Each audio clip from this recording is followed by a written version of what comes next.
podcast where we play a little bit of a video game and talk about how it makes us feel. I am Sam Allman. I am Elias Sailor Eli Warren. I'm Maddy Grace Webben. And I am Nega Sam, almost gone now. Or almost here forever. We've almost defeated him. Yes. We have only 2 more weeks to do it. Oh yeah, next week we are going back to our old idea of doing a live show, and this is going to be a live broadcast where Sam and Nega Sam will be fighting to the death. Yes. And for your amusement, and yes, we are starting a pool. Yes. I vote Sam. I'm putting $100 on Sam.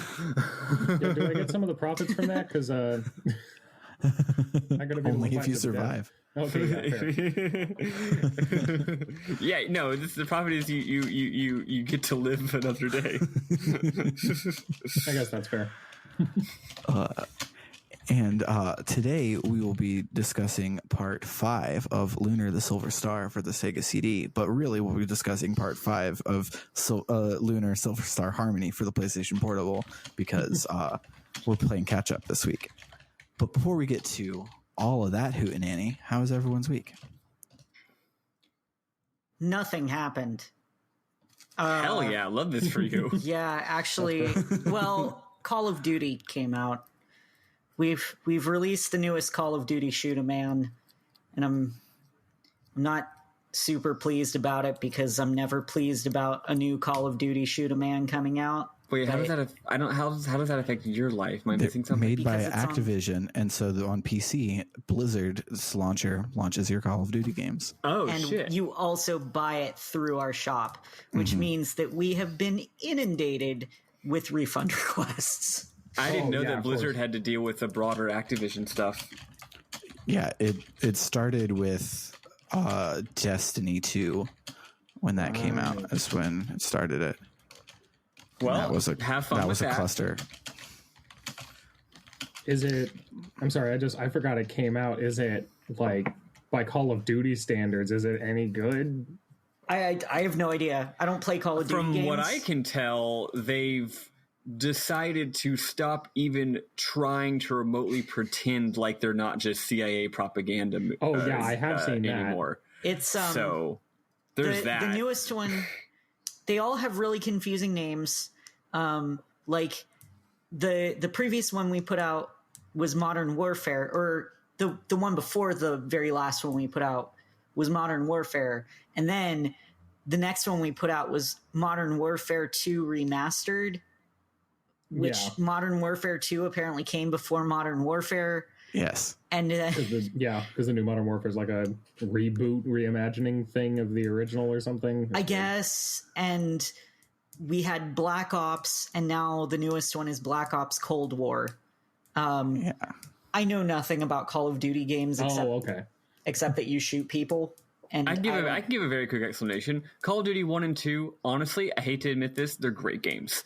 They really innovated the idea of like in-game cinematics and in like exciting, elaborate set pieces happening while you're playing. That's par for the course nowadays for most video games. But Call of Duty 1 and 2 really, really, really innovated that idea. And the shooting is not bad, but it's not particularly good either. It's normal. But the whole idea of like a shooter going from like the classic style, where it's like Doom or Halo, where you kind of go around and do your own thing, versus the modern style where it's like super hand-holdy, like scripted scenes. Call of Duty kind of invented that. And hey, props to them for inventing that idea. The first 3 were set in World War II. Fourth one was Modern Warfare. Ever since then, they've been going in all sorts of weird directions and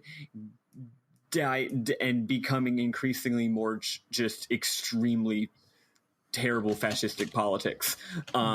They're pretty much just like military good, America good, other people bad. End of story. Which is a shame because I do deserves credit as. Modern Warfare Warfare is good. Modern Warfare is really good, actually. Yeah, no. But Call of Duty 1, I would say 1, 2, and 4, or just let's say just 2 and 4, actually really good games. And when people dunk on the whole series, I'm like, I can't in good faith dunk on the whole series because 2 of them at least are really good. But nowadays, oh man, like if the shooting was like, the shooting is not good enough for it to be worth the horrendous politics, right? Like, if the shooting was really like, look, art is complicated. If it was like the greatest game design known to man, I would fucking play Call of Duty Cold War, whatever. But it's not. So, also, I've never found the multiplayer. Also, I've never found the multiplayer to be any good at all. But that's just me. Oh no, the multiplayer is not nearly as good as it. There ain't nothing like playing a first-person shooting game that takes place in the war in which we shot no bullets. So, Black Ops Cold War coming to all consoles. It's the Call of Duty walking sim. That would I don't even know what it is because it's not like, you know, Vietnam, which is part of the Cold War, because they already kind of covered that with a different Call of Duty game. Actually, I did see the plot is that you're some kind of special ops forces. And it's like a Russian conspiracy. Just to give you an example of this game's politics, the previous Call of Duty game, there was this horrible thing that happened in American history in, I believe it was the 80s. It was during our Cold War sort of Afghanistan conflict, I believe. I might be getting this wrong, and I apologize because it's actually a very important tragedy in the history of that conflict, but whatever. Basically, there was an enemy army, or enemy according to, you know, Americans, of like troops, and also lots of civilians, and they were traveling on this road, and they were retreating. They weren't in threat to anybody, and we just bombed the ever-loving bullshit out of them, and it was like a really bad war crime. And the most recent Call of Duty game, not the one before Cold War, that's in the game's plot, but in the game's plot, it's the Russians that did that. Oh, I thought that was this one, actually. The Cold War one that did that. I'd been hearing about that. No, because this game already came out. Like, Cold War just came out. Okay, yeah. Like I heard about this a year or two ago. Okay. But yeah, so like, but it, like, and like in the game, they're just like, look at this terrible thing that the Russians did. And they're just banking that you don't know your history enough to know, because heaven forbid you make the Americans look bad, right? Anyway, whatever. Wow. That's Call of Duty. But hey, and now it's making Eli's life annoying. Also, I have to deal with ads for that on my Twitch streams, because I don't want to be supporting that shit. But sometimes I'll tell my viewers, I'll say, hey, I don't know if they showed an ad for Call of Duty Cold War when you were watching my stream, but don't buy that game. Which would probably get me kicked off of Twitch if I was like, hey, don't buy the thing you just watched the ad for. Anyway. I think you're okay to say that. I would super get in trouble if I said that, probably, on a stream. You would get in a lot more trouble, yes. Anyway, I just thought I'd give you a quick update. That way you know what's up with the thing that you're currently annoyed about. Cool. Don't care. Super don't care. Because I'm never going to play it. I don't have to deal with any of the gameplay aspects, thankfully, because it's not our game. It's still Activision's game, so all I have to deal with... Yep. All I have to deal with is the refunds. So... My week was pretty good. I realized on Tuesday that I was a week away from the new Stormlight Archive book coming out, and I had 2 books checked out from the library, and also there were 2 novellas to get ready for Stormlight Book 4 that I hadn't read yet. So I've been mad dashing through books. So here's 2 quick reviews on 2 of the books that I finished in one day each. The first one was The Shadow of What Was Lost by James Islington, and it's really good. If you like high fantasy, but you don't like the normal way that high fantasy does it, where like normally high fantasy is either a JRPG where you get your party of characters pretty early and they go and do episodic things and take down a big bad at the end. And you don't like the actually good kind of high fantasy where you just are like living in this world, setting up all these dominoes you don't even realize you're setting up. And then at the end, all of the dominoes fall down. It all wraps up and it's all really good. James Islington sets up dominoes, but he sets them up by dumping the entire box onto the floor and kicking them into your face. And so it's just like plot twist, plot twist, plot twist, plot development, just like nonstop. Like things are always happening while the dominoes are getting set up. So then the dominoes do all fall at the end, and you're like, wait, I didn't even realize the dominoes were being set up because I was having to block the dominoes from hitting me in the face. Oh, so it's like fantasy, but it's fun to read and isn't nerd ass horseshit.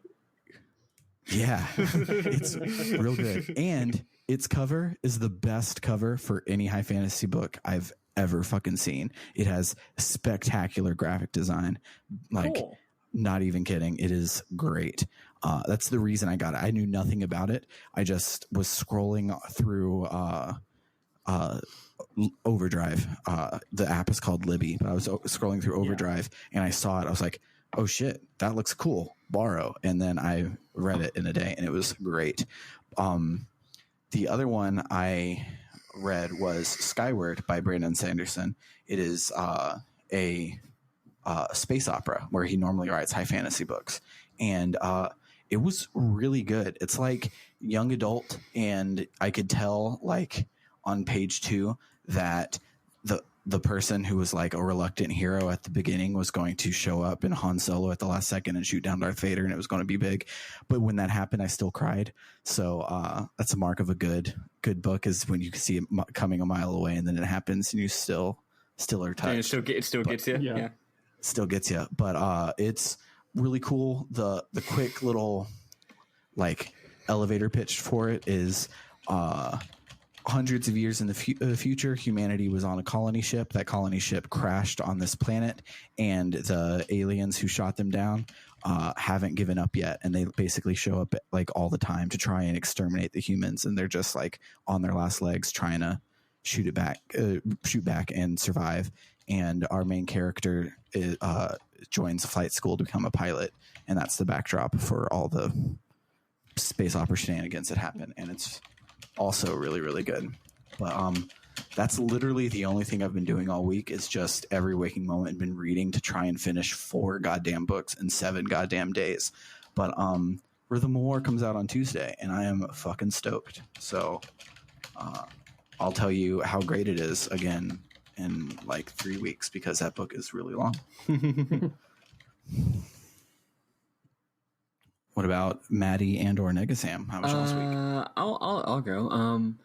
As usual, my brain's a mush and time has lost all meaning. I don't know what I did this week. But I'm pretty sure what I mostly did was a lot of reading. I've been getting back into, after kind of a pretty lengthy slump, of really going hard on like political theory and stuff, which I feel like I'm more knowledgeable than like most of my non-political friends, but less knowledgeable than all of my political friends. In fact, I think I just osmote ideas from them, right? But anyway, I've started reading a bunch of stuff, reading a bunch of Chibber, Miliband, read a big old thing about Kautsky. Haven't actually read any Kautsky yet, but I'm probably going to. I bought some books. I've been doing that most of the week, and it's been awesome. I love getting big things in my brain. New Jacobin dropped today. I read part of that today. It was really heavy, though, so I had to stop reading it after like 2 articles. Anyway, it's great, and that's mostly what I've been doing. Other than that, a lot of crying, due to reasons I won't go into. Just very emotional week, just one thing after another. Mm-hmm. So my girlfriend was like, oh, what do you do today? And I was like, mostly just cry. And they were like, why? And I was like, a lot of reasons. Some you would probably expect, some you probably wouldn't expect. That's it. That's me. One final thing I will go ahead and say, I am still waiting to hear if I get that job that I want. Oh, also, I did play another round of Twilight Imperium. It was awesome. Nice. I played that on Friday. I almost won, and then I didn't. Also, I could have won, but I did a hubris towards the end, and that caused me to not win. So Whoops. That game's awesome. But I still had a great time, even though I didn't win. Anyway, what I was going to say is, sorry, I had to get out there for Sam's sake, at least. What I was going to say is I am still waiting to hear back about that job that I really, really want. I don't know if I updated y'all, actually. I'm actually in the running for 2 jobs. It's the exact same job at 2 different departments in the city government, and because it's all union, it's like the exact same job, right? I would get like same pay, say everything, because it's the same job listing in the contract. Anyway, one of them is supposed to be getting back to me around now, and every day that goes by, I get more and more stressed. Right, because if I don't get it, I'm going to be really, really sad. So I'm probably going to email them on Wednesday if I don't hear back. And then the other one, I'll hear back next week or maybe the week after if they don't get back to me first.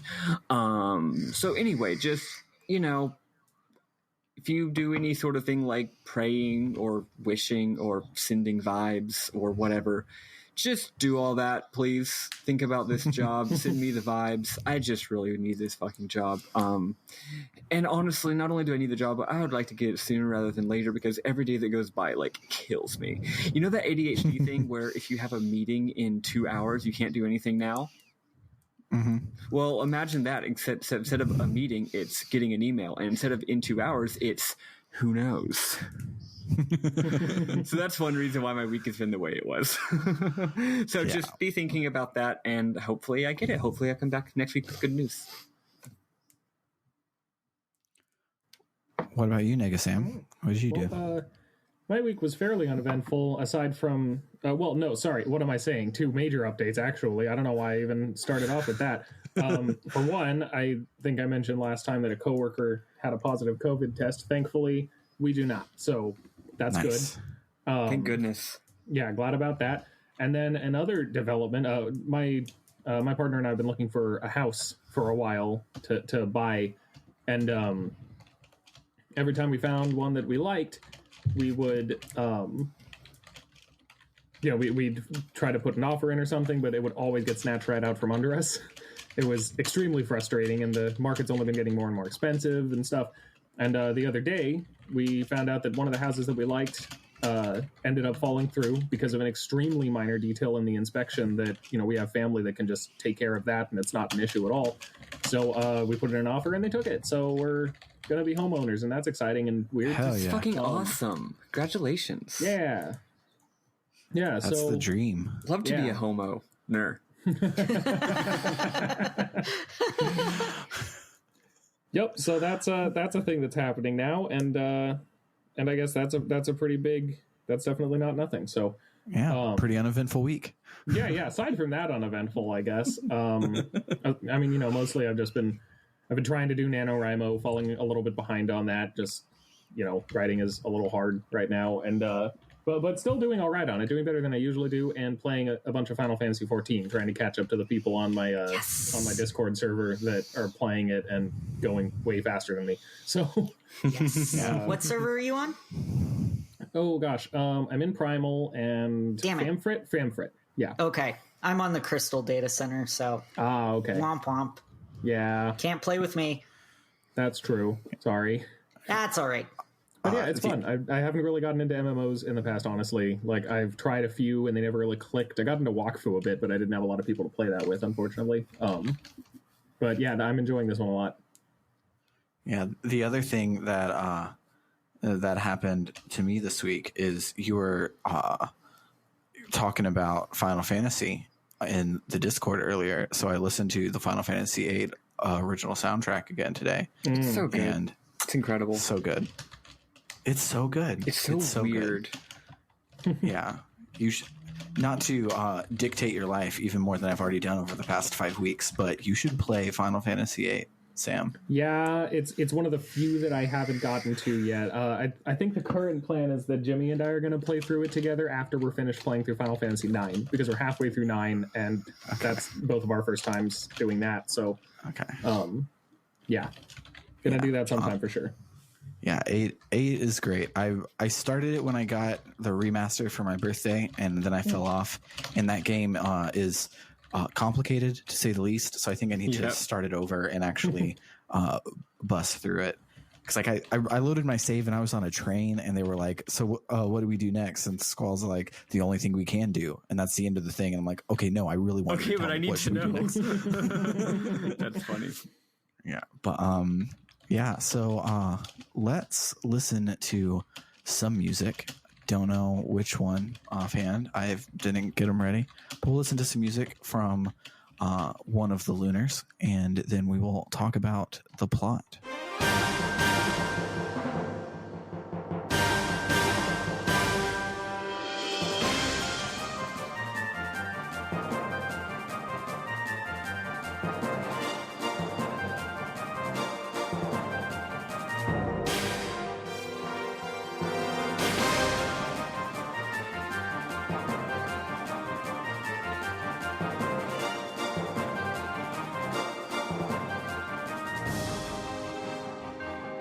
All right, so back in Universe B, we're still in PAL. We don't know what this whole frontier shit Maddy was talking about was. Mine, slaves? You haven't heard of any of these things yet. Nope. So Tornado gives us the Master Sword and says that it was passed down from chief to chief. This is optional because he's not standing in front. He's like over towards the back. Yeah, and the guide I had said that Lake gave the Master Sword, and so I didn't end up getting it because I played ahead before Sam told me that it was from Tornado. So yep. I don't think I got it either, actually. Oh, well. Yeah. It's missable, but I feel like we'll probably get Dine's Sword unless this was supposed to be the stand-in for Dine's Sword. We'll see. We haven't got a better sword yet, but it's not like it matters this much. I ended up getting spoiled on some of it, but yeah, you can just cast Vigor, and then you don't need a new sword because you're good, and you'll just kill him the next turn anyways. Anywho, so we go back to Might's tower to get our airship, but he says it won't be done until the morrow, so we crash at his place.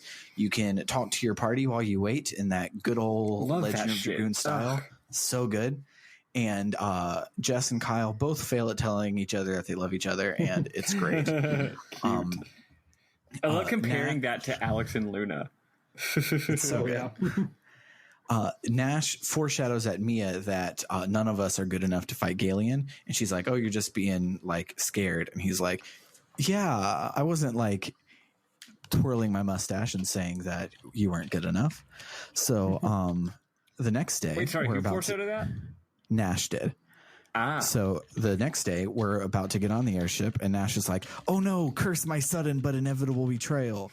And he says that Galeon is the best, and we all suck, and we can't go up against him. But on second viewing, when I was writing my notes, it's obvious that he's doing it because he's scared. And it's one of those that the writing is like really, really well done, at least in the Xseed translation. I don't know if Working Designs got the nuance down as well. Well, if you recall, the whole scenario wasn't really the same anyway, so I don't. Yeah. No, I mean Eli's Working Designs. Oh, Xseed I forgot that's also Working Designs.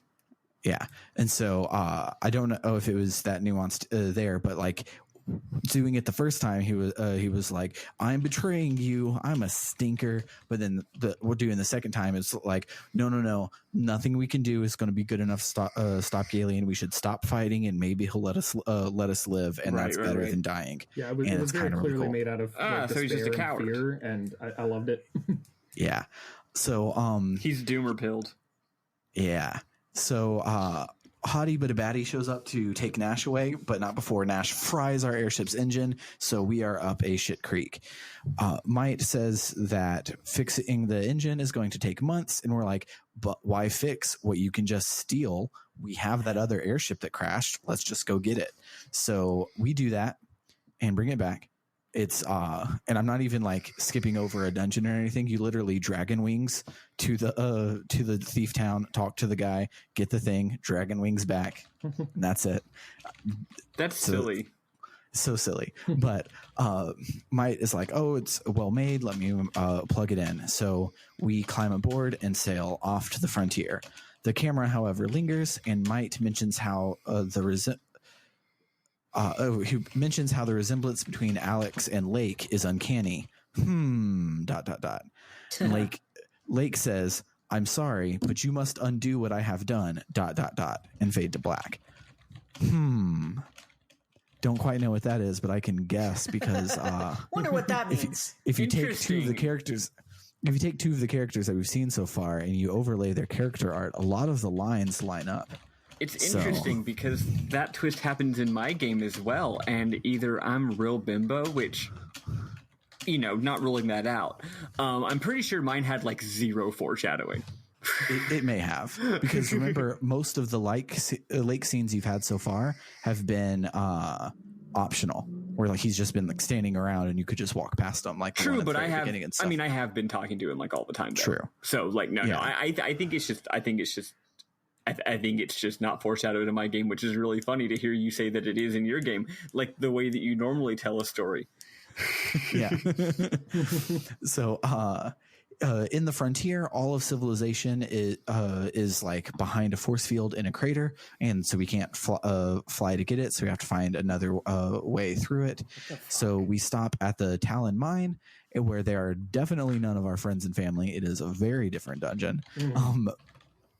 But inside the mine, all of the Vile tribe who were too weak to fight in Zenobia's army are working in the mines for Galian. It's a real Dragon Quest V ass situation, and they can't stop working for even a second, punishable by death.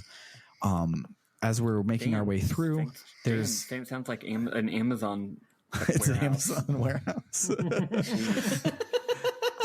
So, there's a landslide, so we rush back to help the people that are stuck. So then the cops come over and are like, "You can't stop working for any reason." And we're like, "Well, how about this reason?" And kick their asses. We're like, "Fuck the police." No, you go. They go. Tell me one good reason, and you clench your fists one finger at a time, and you go 1, 2, 3, 4, 5, and they go, "Those are good reasons." I was curious, actually, like, because there's a moment where, you hear the cave in and they're all like, "Oh, do you want to go back and help them? That seems risky." Because I didn't say no, obviously, because I'm not an awful person. Can you just not, though? Is that a thing that can happen? Or I don't know. I feel like it's probably a "but thou must," but I didn't you say no and then you walk away and nothing happens, and you go back and you say yes and progress the plot. Oh, you know what? I bet it doesn't actually. Like, I bet it does actually let you walk away, and I say that because there's a special item that you get if you do save the goblin. It seems kind of story important, though, for reasons we're coming up too soon, but... Maybe the story branches a different direction, maybe. Like briefly. Yeah. I don't know. Who knows? Because we're all goody two-shoes, and we're like, of course we'll help the people that are hurt. This game already is 2 different dimensions. We don't need to split the timeline further. For real. So after the fight, we leave, and then Facia shows up. Remember, she's the third hot chick that Maddy has never met. And she shows up and is like, shame. They saved that miner's life, even though it put them in danger, and we're their enemies. What is empathy? I don't know. So further through the mine, we find a goddess shrine, and the guy that we saved is in there, and he's like, "Hey, free heals." And we're like, "Thanks, but why is there a shrine to Althena in the frontier?" And he's like, "It's true that we've hated Althena for banishing us, but the only way that we can survive on the literal dark side of the literal moon is with magic, so we have to look to Althena for help because we can't grow anything." And he says that the Vile tribe doesn't know what humans are really like. They don't know that we'll sacrifice our safety to help others, so they just buy into Galian's propaganda and seek to destroy us.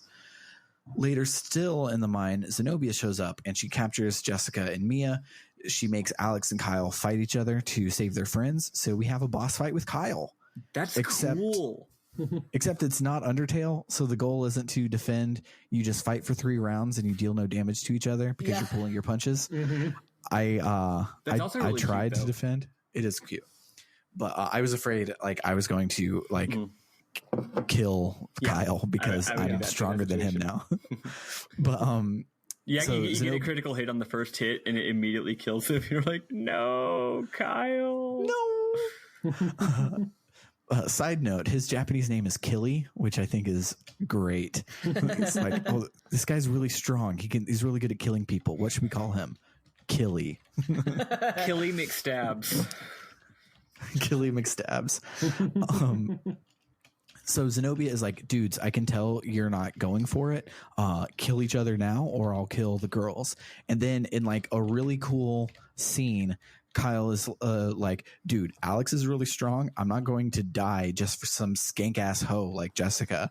And then he just like rails on how shitty of a person she is and isn't worth saving. And he's just like going off on her. So then she is like, hey, no, fuck you. And he's like, hey, no, fuck you. And she's like, don't make me come down there. He's like, well, don't make me come up there. So he jumps up to where Zenobia is, like he's about to like fight Jessica. And Zenobia like loses concentration for a second, so Kyle like saves the girls and brings them down, and it's really cool. Good, I love that.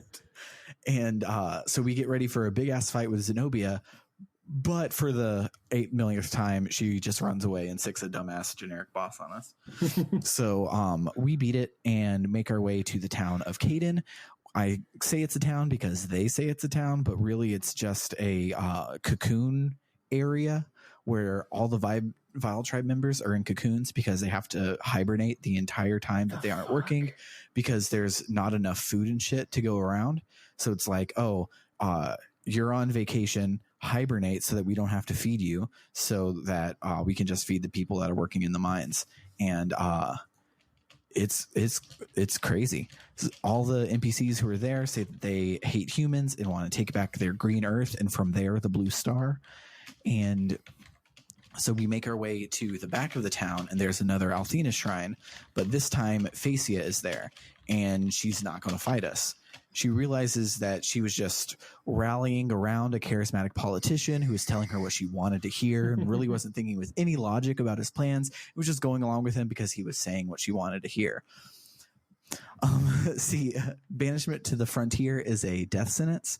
Without the life-sustaining properties of the Green Earth, the Vile Tribe will die. Zenobia and Galeon want to take the Green Earth back by force, but Phasia has started to think that they could just beg forgiveness to Althena and be welcomed back into the fold. Which, like, yeah, actually, the goddess isn't doing shit right now. It's not like she's just, like, hanging out, walking around. She's reincarnated into Luna, for fuck's sake. And so, like at best she's potentially there in her tower, and she's not stopping. She didn't stop them from coming to the Green Earth half of the moon before. So if they would just like have immigrated over there and not like started killing and kidnapping people, no one would have noticed. They could have just showed nipped him in this like, whole hey thing in the guys. bun. Hey guys, can you got any food we can share? And they're like, yeah, sure, whatever. Like at worst, they would have to lie about coming from the frontier and just be like, oh yeah, we're from Bandit Town. That's why we're weird looking. And they're like, oh, cool. My name is AKF. I come from someplace far away.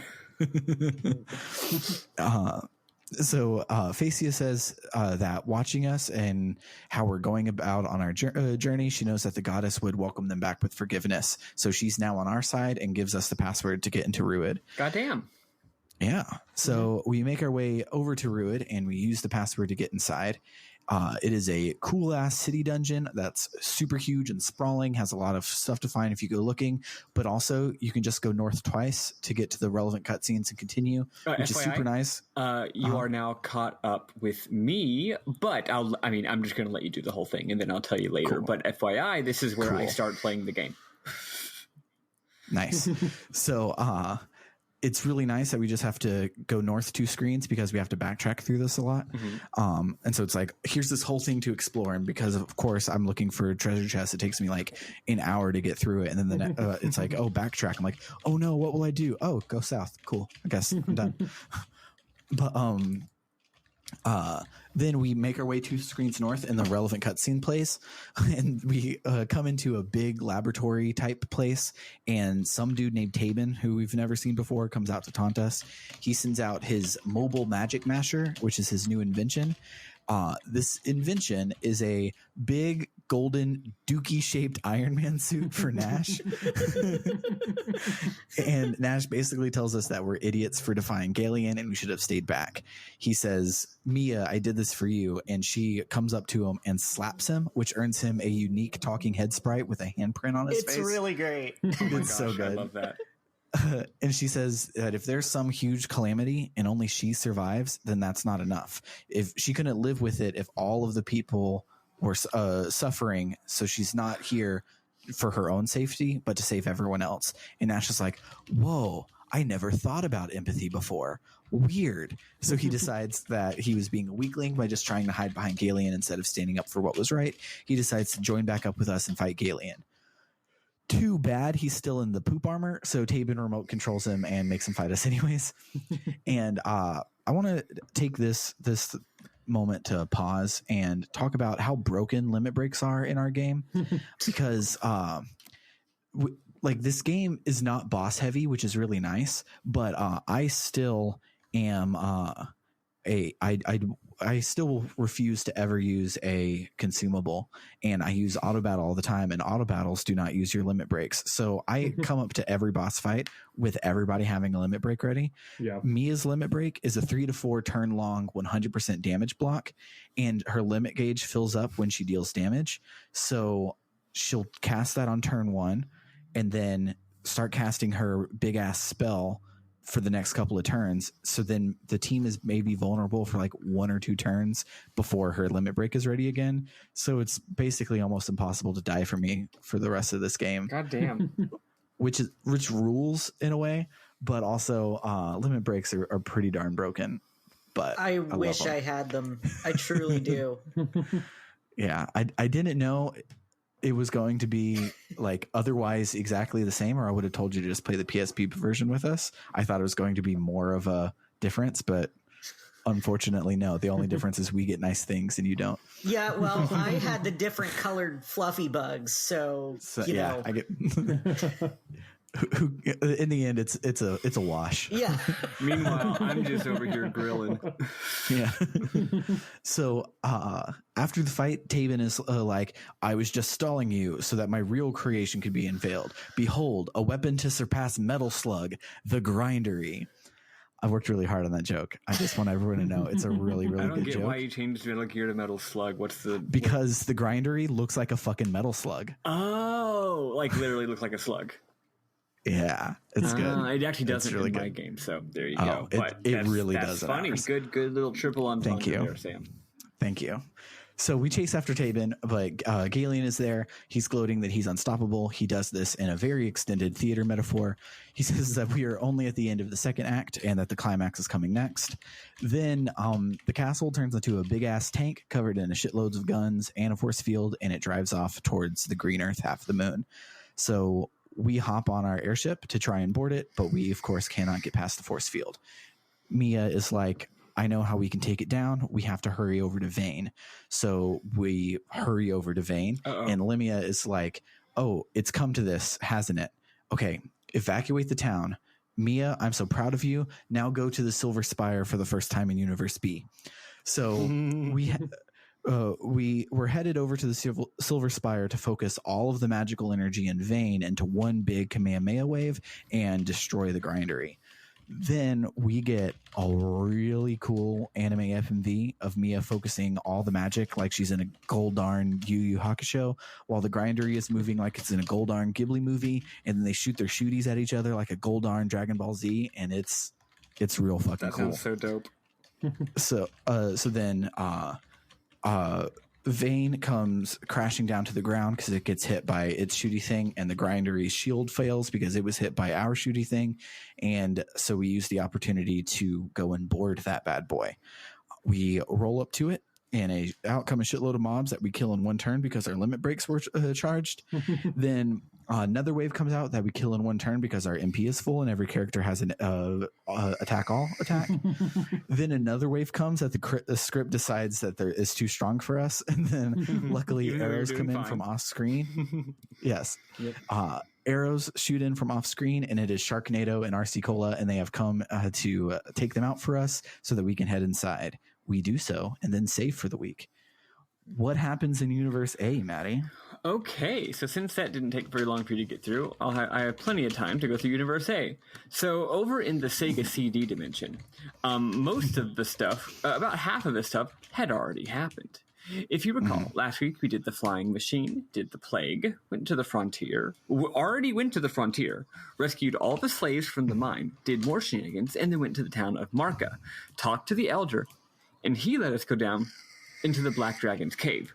And then we killed his ass, and then we realized that killing the dragon with no O is bad. And also earlier I said I should have said happened instead of happened. We realized that killing the dragon is bad, and the bad guy is going to kill the goddess now. Oops, I wrote the bad guy because I forgot his name for a second. Anyway, so then we exit the Black Dragon Shrine back into the town of Marca. The person at the shrine entrance says, "Oh, hey, you're back. Hey, by the way, one of the slaves of Ruid escaped. She has blue hair and says she's looking for Alex. Oh, fuck, is it Luna?" We go to check, and no, it's not her.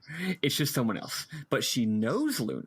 They were both captive, and Luna helped her escape and said to find us and tell us Hatat Luna is being held captive in the Grindery, which we already knew, I think.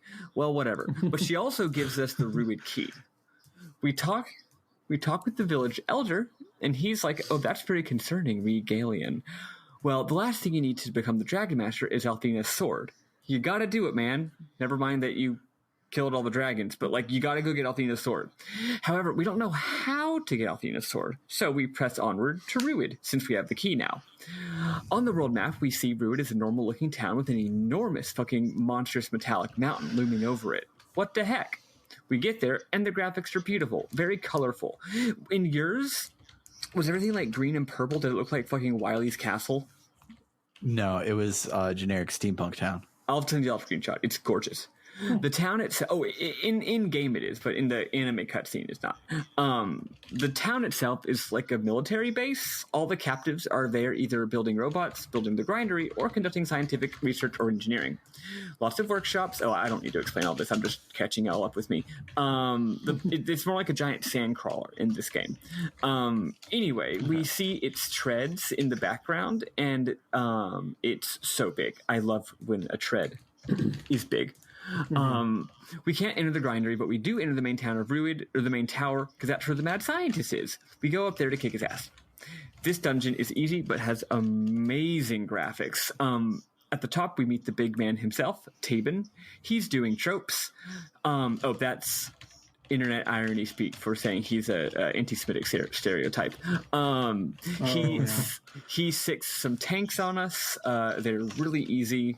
He's like, haha, now my grinder is operational. If you want to go save them, you better get crack-a-lackin'.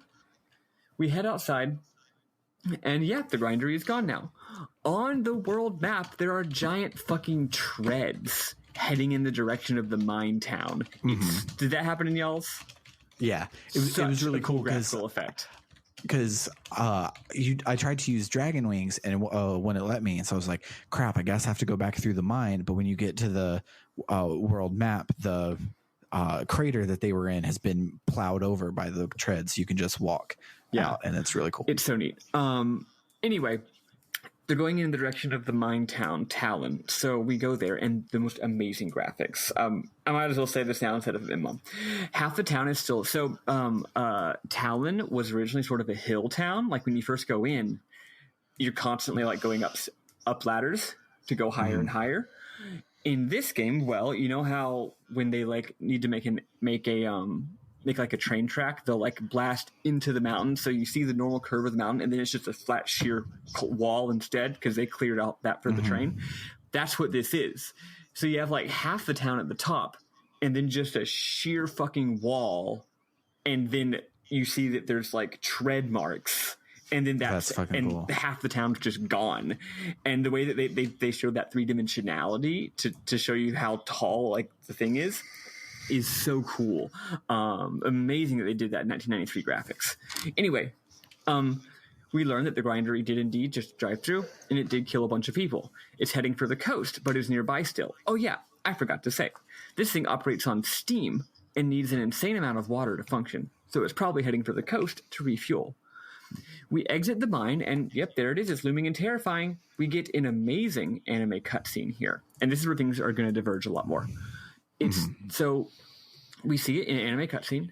It starts lighting up and shaking, and at the top, what the fuck? That's the goddess Althena, but she looks all evil. She's like summoning darkness, and then Galeon says, "Heed my command. Use your holy light to defeat. Use your holy light to defeat all who oppose me." Althena and the Grindery shoot an enormous Dragon Ball Z laser all the way across the world and completely annihilate Vale. Oh, they just blow it up. Oh, which is why a second ago when you said the party heads to Vale, I was like, "Uh-oh." Vale just gets blown up. Back, it crashes to the ground. You can still go visit it, but it's crashed on the ground. And I think it's implied that pretty much everyone there died. Maybe they escaped, and we'll find that out later. Back in control of the party, we try to just walk up to the Grindery to go inside on the world map, but it goes into another cutscene. I won't explain it, but it's a really cool cutscene with like really quick edited shots of like a quick shot of Luna, a quick shot of Althena, a quick shot of Alex. Basically, it knocks us out and almost kills us.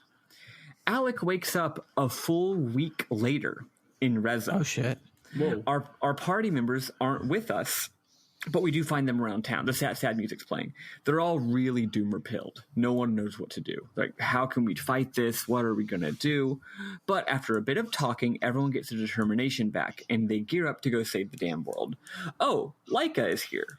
He says, "Hey, Might's airship is finished. Are you ready to go?" I thought this was a PNR, but actually it's not. Weird. Anyway, we say yes, and he reminds us that Althena's sword is the last thing we need, and that's in Althena's tower, hence needing the airship. He says this, and then he says, "Yes, let's go do that, Alex. Take my place to become Dragon Master." Wait, what the fuck? That's right, folks. Laika is actually Dragon Master Dine. Oh, shit. Anyway, we go to the top of Might. Eli, since that it wasn't revealed to ours, it was just heavily implied. Did you see that coming? No. I don't see things coming generally. Well, it wasn't heavily implied in mine at all, and I was very shocked. Yeah, I had my suspicions, but he has sure. he has some hilarious dialogue that I'll share in my memos. We go to the top of Might's tower, and he says the airship's done. Just head up to the roof to fly it.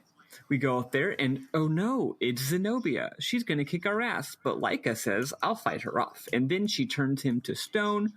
But then, even though he's stone, I guess he was still conscious and using his magic to, like, restrain her? IDK. We just go past both of them while this is happening, and we go to the airship, and Jessica flies it. There's a fucking dope-ass cutscene of her flying it skillfully, except, oh no, when we get close to Althena's castle, another barrier of energy destroys the ship. But we managed to crash land in front of the castle safely. Dungeon time, it's got great chanty music. At the top. Real quick, I love how this game is like, yeah, we gave you the HM Fly at the very beginning of the game, so you don't need an airship. So, but we are a JRPG, so you need an airship. So we're going to give one to you all like 1,500 times, and every time we do, we're going to crash it, so you don't have to worry about how that works. Well, we can only fly places we've been before, but yeah. At the top, there's a dramatic cathedral room, also a painting of the goddess. In addition to being really hot, she looks, quote, just like Luna. Anyway, there's like some temple guardians, and they say Alex needs to prove himself before he can be the big boy hero. So we have a solo boss battle with them. And it's insanely goddamn hard. Like, what the fuck? It took me many tries to beat this battle. I didn't want to have to load up an earlier save and do a bunch of grinding or whatever, because it's, I didn't want to fucking do that. I'm in 1993 baby version of this game. I don't want to fucking do that. But yeah, I managed to be pretty smart with it too, actually. I mean, you don't have very many options. They have a lot of health. Alex happens to have, at this point, a really, really, really, really amazing spell that he got from beating the Black Dragon. It hits all enemies, aka both of them, for a bunch of damage, and costs 100 MP. Yikes. Yeah, he has like 350 or something like that. So, like, basically, it turns out you just need to use it like 5 times to win, which I don't have enough MP for that.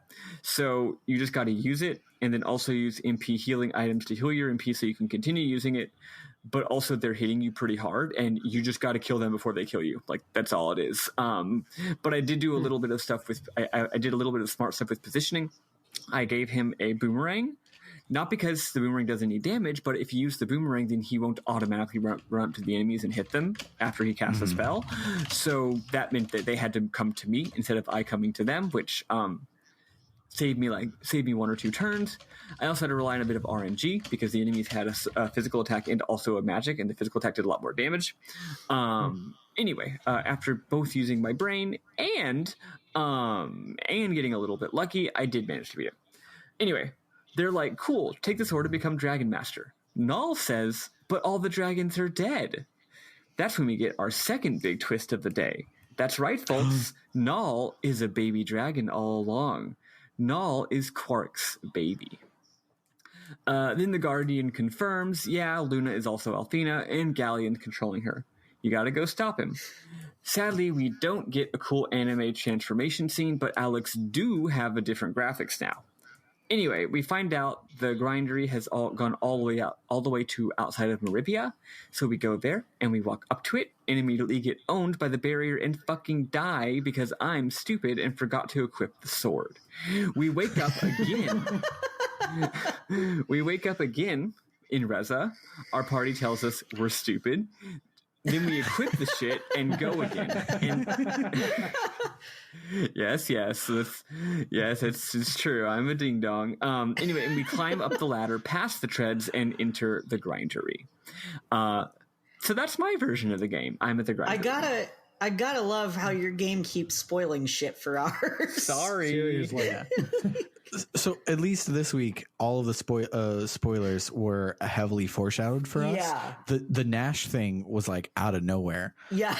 Like, That's true. so last week's spoiler was worse than this one, but it's like, oh, the little dragon shaped thing that has the same color scheme as Quark as his kid. Who to fucking thunk? What a fucking shock. They haven't even like addressed that. Like Null's always just like, I'm not a cat, but there's never any indication that they don't know what Null is. Like, what else is that? I saw him immediately. I was like, oh, this is a little dragon guy. Okay, cool. Because like, what else is he supposed to be?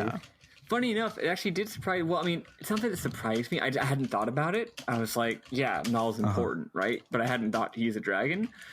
And then, but then when all 4 of the dragons died, I just didn't put 2 and 2 together because I just wasn't thinking about it. So I was like, wait, but we killed all the dragons. How do we get out of this predicament? Yeah. So it was actually a nice twist for me. Also, in the hype modes for from the Saturn on, the attract mode, I mean, you see Null transform into a big ass white dragon. So nice. That was spoiled the first time I turned it on. Nice. So I knew that one was coming. But yeah, I'm glad that I had picked up on the obvious foreshadowing about Lake. So that one was not. Now you keep saying that they look the same. Why would they look the same though? He's not your dad. Yeah, I think it's because we're already Dragon Master. We already have his armor on. Oh, maybe you turn in, it like changes your body, we're carrying ourselves similar to how he was carrying himself back in the day, and we're dressed in the same exact clothes. Okay, that makes sense. Yeah, but yeah, I noticed it like during the scene that like if you take Diane's talking head from our prologue and you put Lake's on top of it, all the lines match up, and I'm like, oh, okay, I get it, that's fine.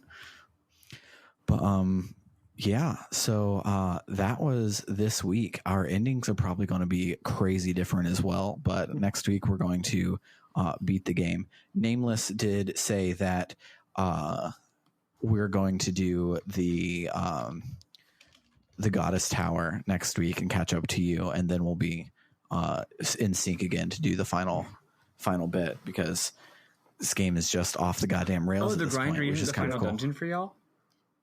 Apparently not. Oh, interesting. I figured we were just like both at the final dungeon now. You know, it felt that way. You did a whole bunch of other shit that we haven't had come up yet. So. That's true. Yeah. I just thought maybe y'all didn't have to do it.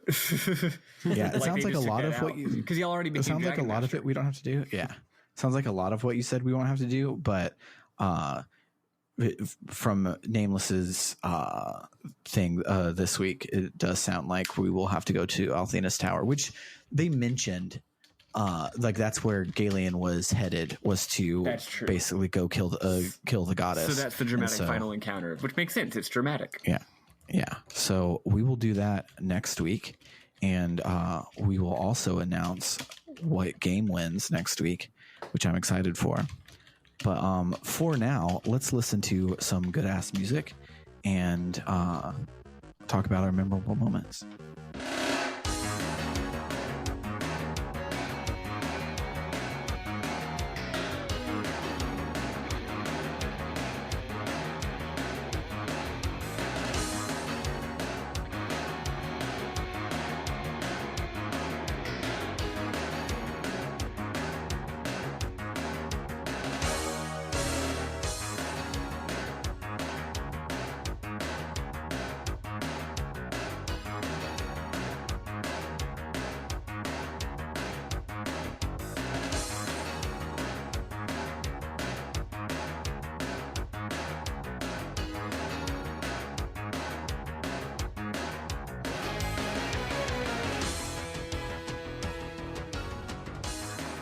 All right, Eli, you said that you had some, and I don't want to steal them from you, so I do.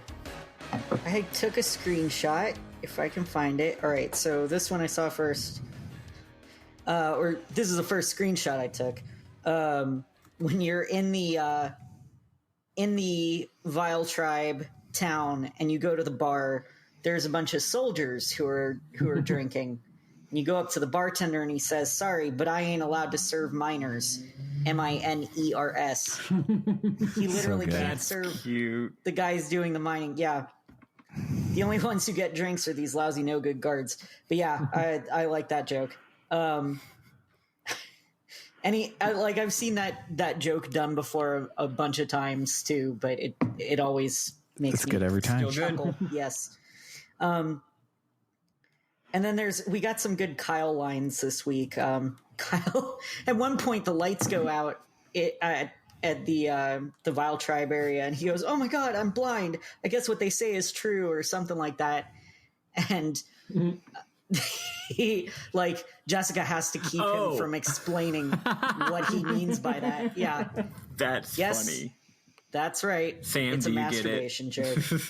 I'm sorry, I had zoned out. I didn't hear any of that. Kyle, when the lights go out, Kyle says, "Oh my God, I'm blind. I guess what they say is really true." Oh, that's good. Yeah. Later on, after they've had their little act where Kyle and Jessica were fighting, and Jessica calls him a great thespian.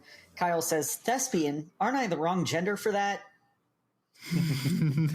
That's funny. Jess follows up with, "Kyle, you're incorrigible." And he responds, "Not really. I had an apple today. The plumbing's fine, sweet cheeks." I'm not sure if he thinks she meant constipated or incontinent. Probably incontinent. But I don't know how an apple would help with that, because I thought constipated because apples have a lot of fiber. That's true. Maybe he's just like, apple in a day keeps your junk working. Keeps your dick at bay. I don't know. Oh, working designs. Yes. But those were mine. Kyle is great. I love him. I think he's my favorite character. Yeah, his and Jessica's whole bickering couple shtick is that trope's been done so many times, and I feel like I normally don't like it because it's I don't know, it's the whole thing where cishet couples just hate each other basically. I'm y'all need to good lord, you just hate your wife. What is wrong with you people? But no, they're hilarious. Yeah, I love it a lot. Did you have any more, Eli? No, I'm good. Okay. My screenshots are also how I took notes, so I have a lot to go through. So I will say a couple and then come back as I pour through my hundreds of screenshots I took. But when Nash betrays the party, Null says, "Ugh, this is starting to feel like a badly written adventure story." And I love it. It's so good. But let's see.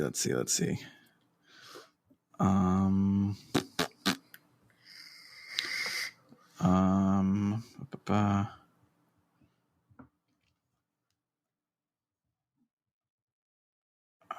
Somebody else go. Nega Sam, you do some. Sure. Let's see. On the topic of the way that things keep getting spoiled or whatever, like, honestly, I super hate spoilers a whole lot. So I'm very frustrated that is how that has been going. But I've also been pretty consistently impressed with, at least as far as I can say when I haven't actually played the Sega CD version, with how much more I like what happens in ours for the most part. The thing that particularly stood out to me this time was two things, I guess. Nash's betrayal, for one, because I think it's so much more interesting that he did it like based on fear, knowing that the people he loved were going to die if they went through with this, and so, you know, he had to do this to protect them. I think that's just a lot more interesting than just like, yeah, I've just been working with them. And also the whole, I really, really prefer the way that the Vile Tribe is portrayed in the other version, as how, you know, when you get there and they're all basically enslaved in service to Galleon, and they're like, hey, this kind of sucks, but humans suck too, so we gotta go against them, right? And then you prove them wrong. I feel like it sounds like the Sega CD version basically just was doubling down on, like, yeah, they're the bad guys. They're just these inherently evil people who were locked away, and they're so bad, they're enslaving your people and stuff. Whereas this one is basically just, you know, it doesn't double down on their evil with the slavery thing. It just portrays them as being, you know, a more downtrodden people, and it humanizes them, and I like that a whole lot more. So I just, yeah, I am glad at least that consistently when the things that I knew were going to happen do happen, I actually kind of like what they're doing in these versions better. Also, you know that moment early on when, like, you see the Earth hovering up in the sky, and it's like, whoa, holy crap, it's on the moon. I had a similar reaction when we get to the frontier, and it's literally just the moon. Like, Yeah. It was a really cool moment of realizing, like, oh, I see. So whatever because, like, there had been some history books talking about how, like, this planet had been sort of magically turned green or whatever, but, like, to see that basically it's not all of it, and banishing the Vile Tribe to the frontier meant putting them back out on, like, the dead moon where nothing can grow or survive. That was really cool. That was a really neat moment for understanding the world here. And I also really liked, I guess, back on the note of the way that the Vile Tribe is being portrayed, I liked what Facia said, basically, because she comes up and she's talking about how her people, like the Vile Tribe, her people deserve better, but like that it was kind of unjust that they were put here in the first place, and they deserve a chance at life. And even at some point, I think Jessica maybe says something like, oh, well, what if we don't trust you and we just decide to fight you anyway? And then she says something like, then I guess I'll have to fight you and my sisters, because I believe that my people deserve a chance at living in a living world. And I loved that whole thing where, like, it's sort of addressing that there are injustices in the past that need to be rectified, and she's not only determined to do it, but, like, there's not necessarily another good or bad cause that she's going to bend to if it won't work the way she's trying to do it. She's asserting their dignity in, like, a very powerful way, but, you know, not trying to, like, you know, screw over everyone else in doing so actively. It's just, yeah, I don't know. I really, really liked the way that this game sort of turned our perception of the Vile Tribe around. It kind of reminded me of those episodes in Book 3 of Avatar: The Last Airbender, where we spend some time in the Fire Nation and get to know all the people there and, like, see that they're just normal people too. It was some really good stuff. Also, I enjoyed laughing at Nash in the weird magic chicken armor. It was he looked like such a dork. It's so good. good. Yeah, that's my stuff.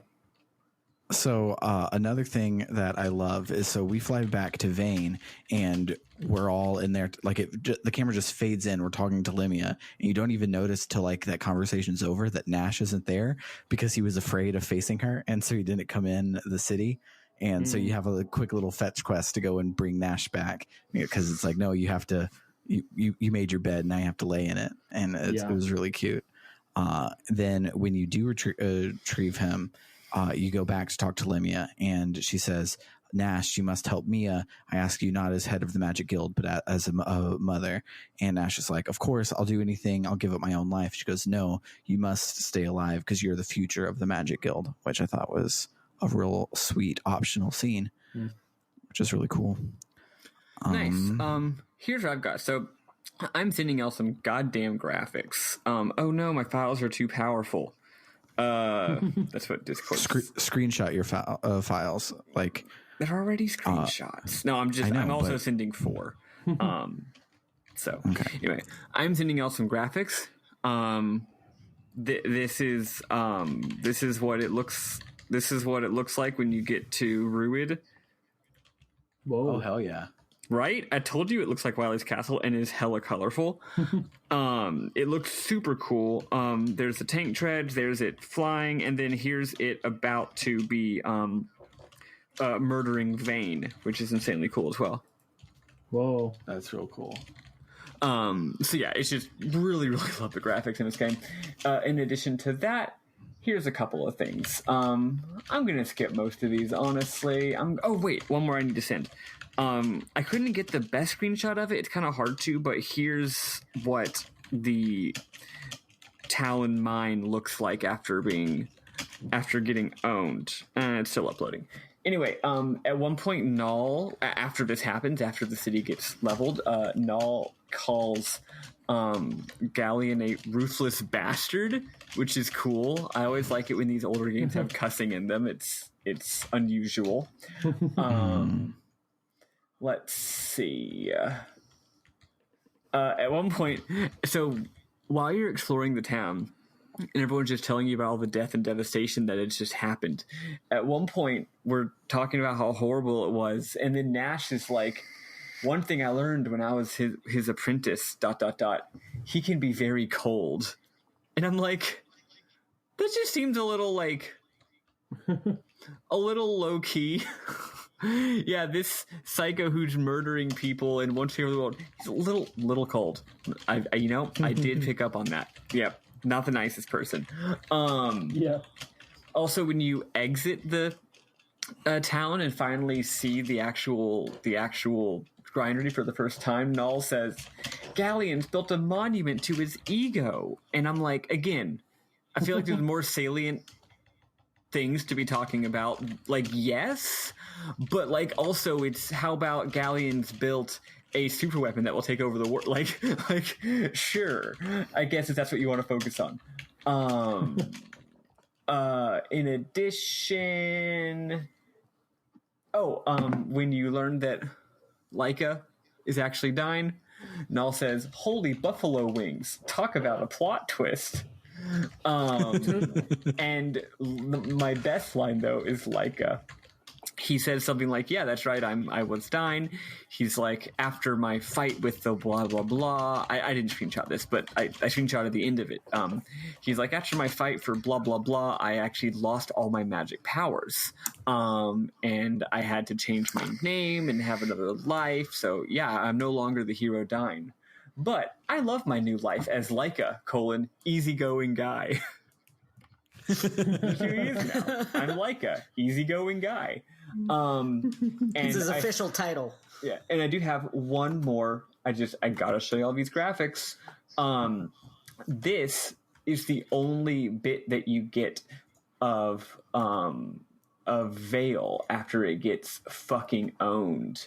What's cool is the teleporter on the ground. You can still go into the teleporter, and it just teleports you to where Vale is on the ground. And instead of teleporting out, you just like walk away, and now you're on the world map. That's cool. Anyway, I love these graphics so much. Right? Yeah. Anyway, the Vale graphics though is right fuck, where is it? Here. And if you notice, there's like a little there's like a little ditch that prevents you from going and exploring the rest of the town. Look at all these fucking bespoke tiles that they use to make the thingy. Oh, wow. See that, right? Love that. Like, they're doing so much 3D that'll work with that sprite work. It's absolutely crazy. Yeah. That's so good. Whoa. Yeah. So anyway, games just got some real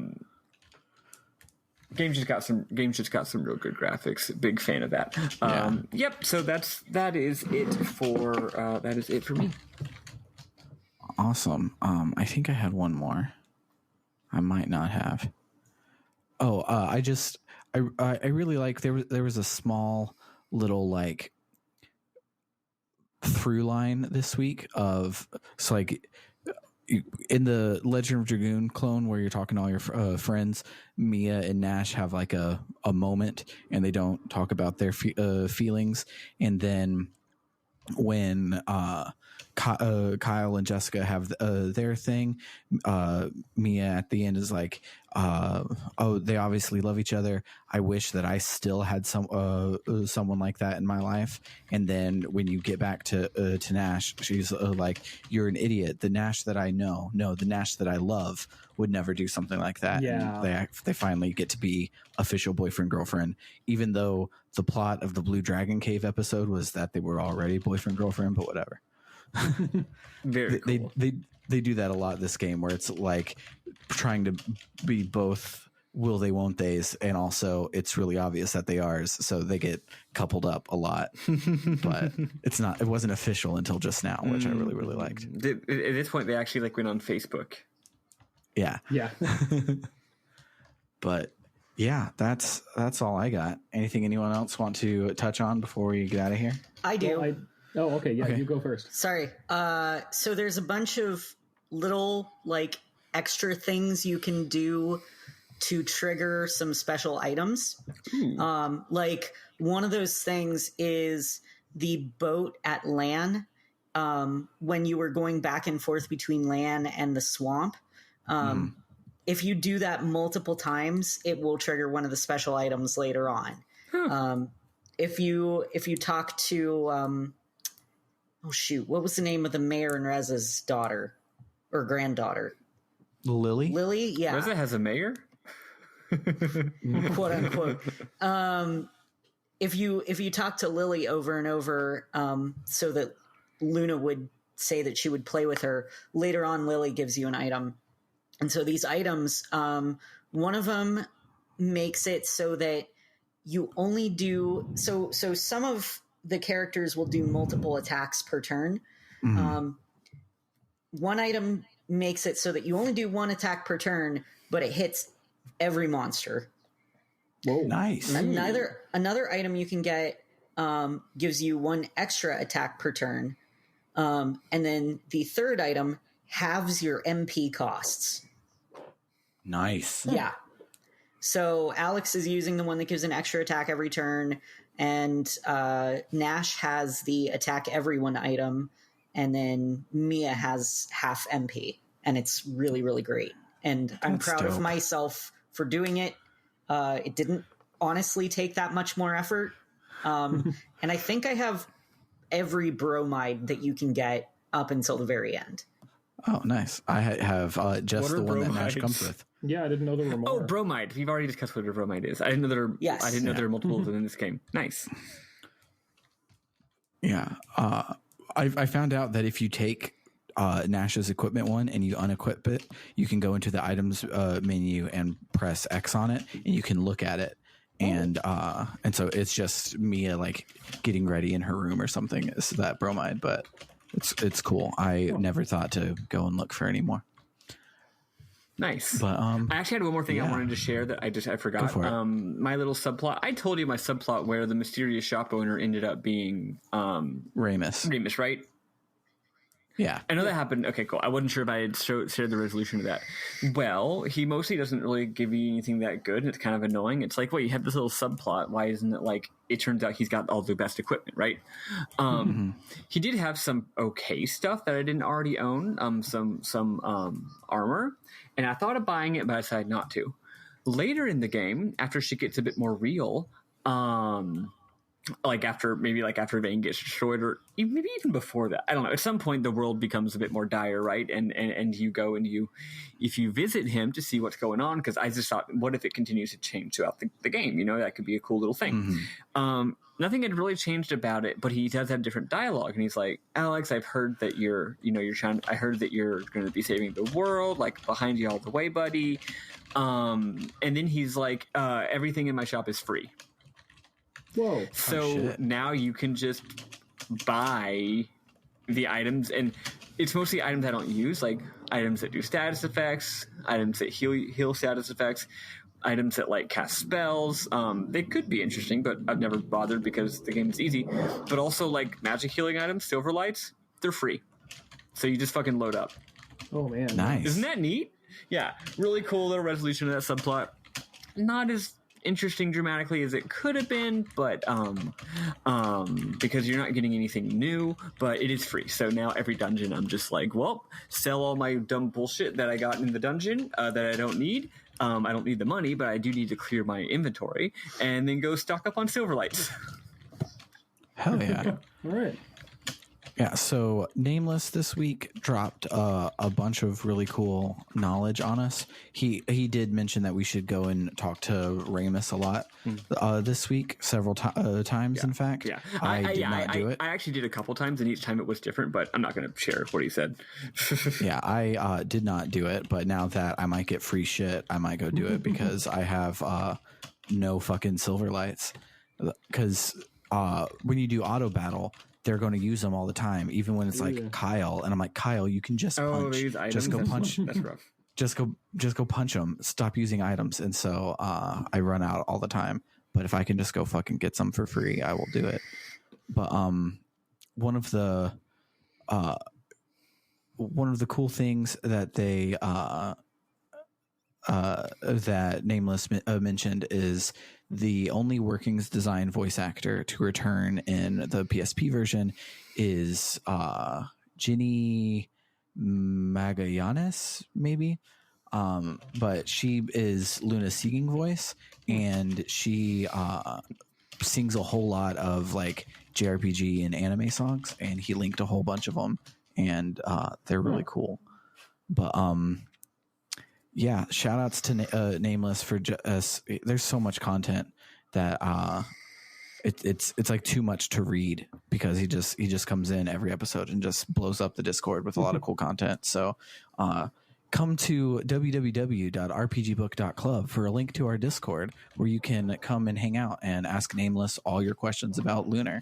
And he'll give you all the answers. Yes. But other than that, I do have one quick update. Oh, go ahead. I am dropping an updated poly shipping graph into the important into the Discord. Oh, excellent.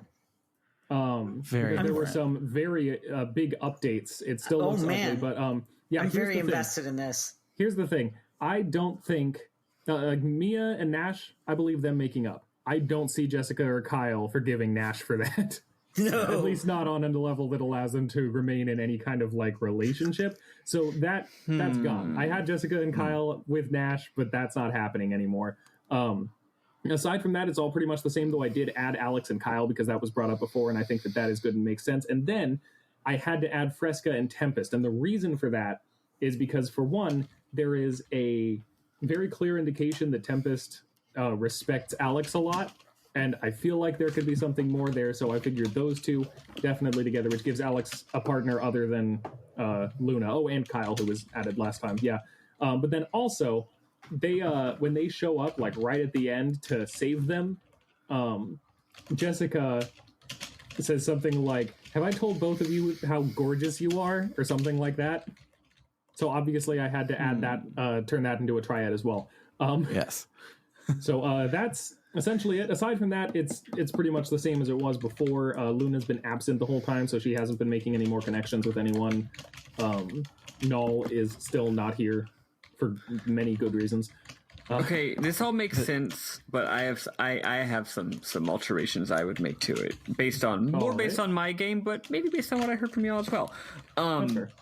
My problem is I think that there would be Kyle Nash. I think Jessica wouldn't be happy about this. And the funny thing is I also think there'd be Fresca Nash. Which would also cause a lot of tension. Maybe rapid oscillations. Who knows? But I see there being something. I see that. Yeah. Also, Kyle Nash is still canon because after the fight in the chicken costume, he goes, "Say something stupid, Nash. Give me a reason to slap you silly, you mentally castrated nincompoop." That's horny. That's horny as hell. No. I just think Kyle. I think Kyle would just be like, "All right, we're cool." Like, because Kyle's just that kind of guy. Whereas Jessica is like, "No, you're." Like, fuck you, I'm gonna hold a grudge forever, because women be holding grudges. Whereas Fresca feels the same way about Nash as Jessica does, except that Fresca, it's a Black Rom situation. Like, it's like she just can't deny the raw charisma. I think those are the only ones I would add. And then, did I have any deletions I would make?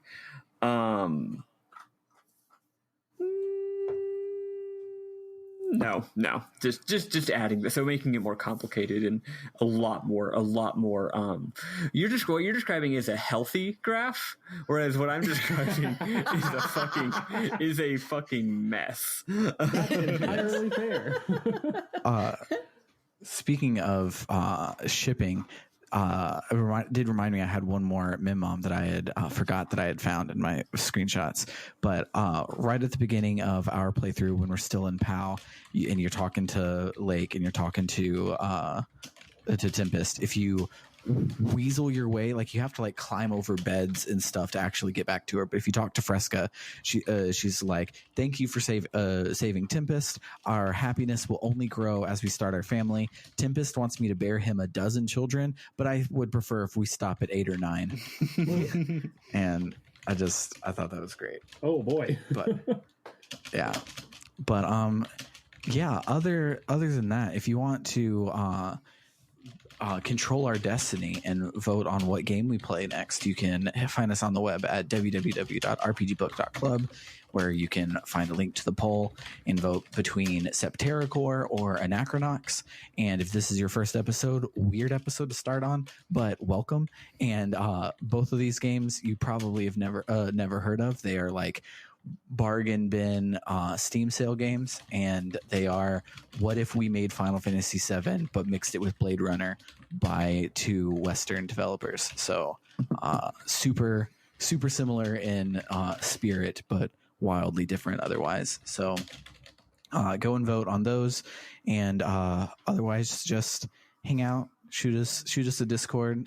Shout outs to JC Clinton, our new friend from the Discord, is another Legend of Dragoon fan. Basically, all of our success comes from playing Persona 3 and Xenogears and Legend of Dragoon. I don't know why we played any other games. We should just play those 3 games over and over again, because that's how everybody finds us. But I kept interrupting myself, so I have no idea if I've said all the things. So I'm just going to say, for RPG Book Club, I have been Sam Allman. I've been Elias Sailor Eli Warren. I'm Maddy Grace Webbin. And I am Nega Sam for the penultimate time. Yes. Hell yeah. Also, shout outs to Nega Sam. He's too nice to plug himself every episode. He is. I was about to say that. You got to plug yourself, man. Oh, yeah, sorry. I don't just want to jump in like, "Hey, shut up. Here's my stuff." Yeah. But yeah, if you do want to check out my content, it's called Games as Lit 101. If you search for that on YouTube or go to youtube.com/gamesasliterature, you will find it. It's all like long form analysis of video games, including Legend of Dragoon, which was covered here, and just a bunch of other stuff, as well as some smaller episodes about more focused topics. I'm also on Twitter, twitter.com/gamesaslit, and patreon.com/gamesaslit. And that's all of my stuff. Watch my videos if you think, in terms of JRPGs, I guess it's just Dragoon, Final Fantasy VII, and The World Ends With You, but also a bunch of other stuff. So, go look at that. Yeah. And, he also covered Halo, I believe. And hell yes. Yeah, Halo. We did and Halo 2 so far. on here. I don't know if So- y'all know this, but I like Halo. I didn't notice that. Yeah, we did. Our first shortcast season was on Halo, and our second shortcast season is about half funded already, thanks to our good friend Carr, who just dropped $70 on us this week. Like, super generous. Thank you so much. He really wants me to talk about the certain much maligned trilogy of games that we will be playing for Longcast season 2. So thank you, Sam. I have to do a shout out. Our fan. go ahead. It's like Ring World, but without the vowels, like Ring World. You know that fan that's in our Discord? It's Nega Eli. Right, Nega Eli. Nega Eli dropped a bitch ton of gifted a bitch ton of subs in my stream while watching me play on Tuesday. That's awesome. Which is awesome. I mean, that's like the first real amount of money I've made via streaming. So that made me feel really good about myself, and thank both me and all of my fans who now are subscribed to me and can use my fun little emotes. Thank you so much, Nega Eli. Can't wait to watch me stream again next time. Hopefully there will be less sexual harassment of me by a viewer. Yeah, that wasn't fun. But whatever, I wasn't going to talk about it. It's enough for me to joke about, but not enough for me to talk about. So anyway, thank you so much. That was fucking awesome. I was losing my bonkers, especially when I went later and actually checked like how many you'd gifted, because it was all happening so fast I didn't know. And later I was like, oh my God, what a lovely fan you are. Cool. Yeah, he actually came to your Discord from my Discord, and I agree, he's pretty cool. Oh, yeah. Nice. Yeah.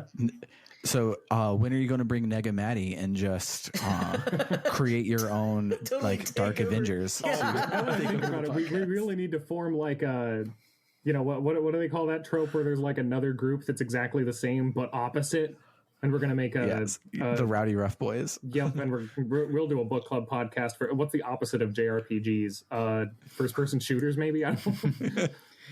Not quite, because they still have like narratives, right? Like it's like you'd be the Madden build, sewing circle. Yeah, or like city builder game. Actually, yeah, sports games are probably the absolute opposite of JRPGs. Yeah, the Madden. The Madden. What if I refused to do that?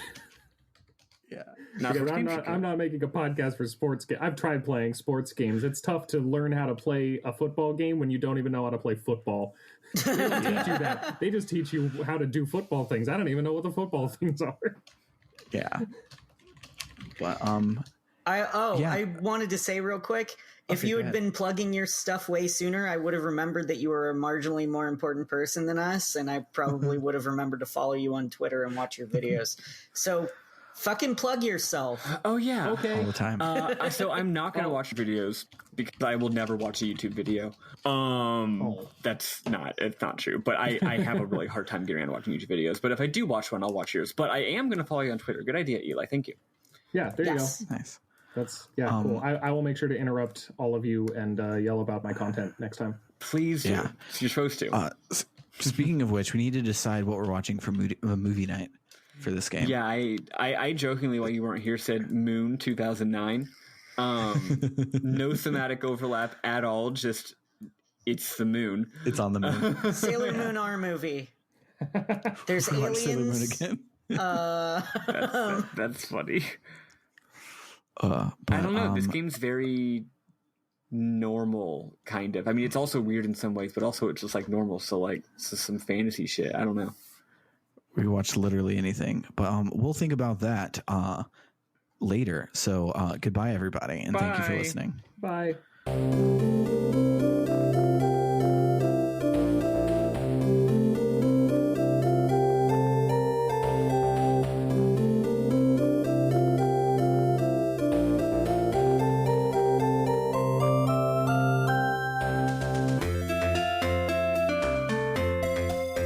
I should throw in a Game Boy Advance Lunar track today.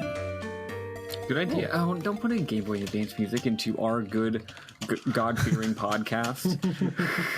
Maybe it'll be like the Mega Man Battle Network one where they just were like, this is the song that we sampled down to fit on the Game Boy Advance. Like you get the original when you buy the CD.